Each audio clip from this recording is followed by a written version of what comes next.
Hey parents, Kate Chasman here.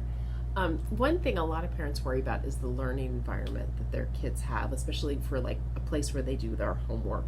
And it's good for kids to have a spot that they do their homework.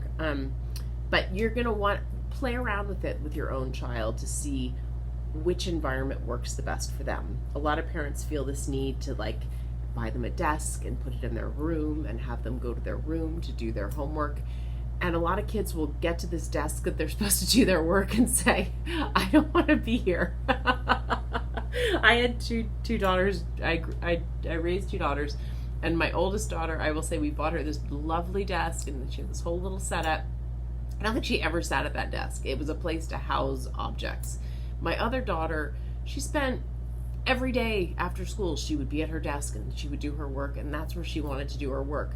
My older daughter, she wanted to be in the middle of the living room on the couch with the TV on and doing her work. And frankly, she did fine in school. So I couldn't argue with her about it because she was getting good grades. So I think you have to look and see your own child. If I had forced her to be in her bedroom to do her work, she would have been miserable. That's not who she is. She needs to be in the middle of things. So kind of some questions to ask yourself.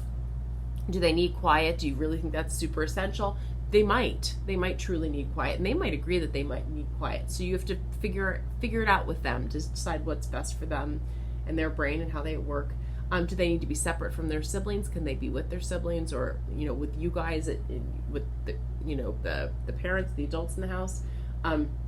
How do they want to organize their space? Does it need to be really like the table need to be really clean and everything organized, or are they a little more disorganized and that's okay with them, like they're comfortable with that? How do they want to have their supplies organized? I have near other people. I think I did that twice. Do you have pets that they like being near? Maybe it helps them learn, or they maybe shouldn't be near them.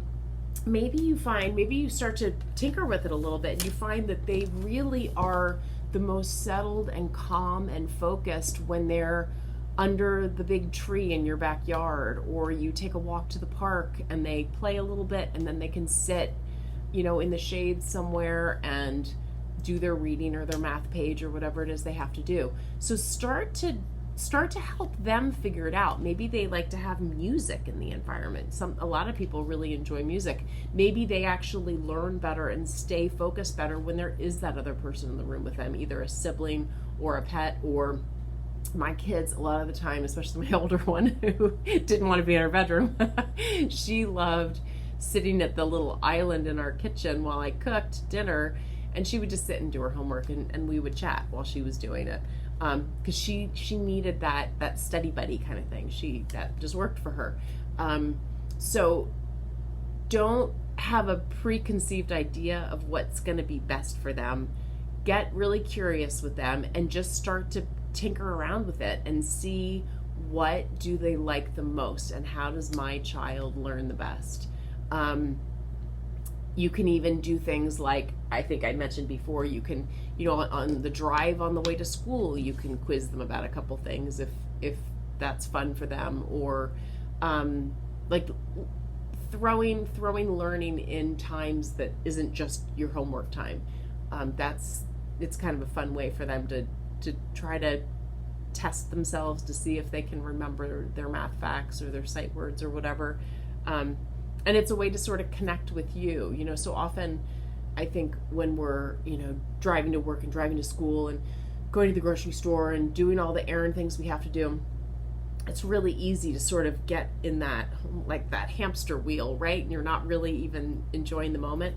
So to try to stop for yourself as the adult too and figure out a way to connect with them. The kids really appreciate that. They love having that time with their parent. And I think you'll start to realize that it's even the 10 minutes on the way to school, it's nice time. It's nice time to share with them. Anyway, back to learning environments. So start to see and let them, and really start to ask them, like, now when you were just reading alone in your room, were you able to focus better? Why do you think you could focus better? Why couldn't you focus better? And really start to just get curious about it and help them learn how they learn and they think, because that is, talk about empowering, right? If a child knows, oh, my best learning environment is when I have some piano music on and I'm sitting at the kitchen table. I mean, how great is that for them to know that about themselves? So that when they're an adult, they know I'm going to go hit a coffee shop if I have to, get a lot of work done because I like that hum at the coffee shop and the music, and that environment just works for me. It's just great for them to know that about themselves. So, okay, I hope that helped a little bit. Have fun with it.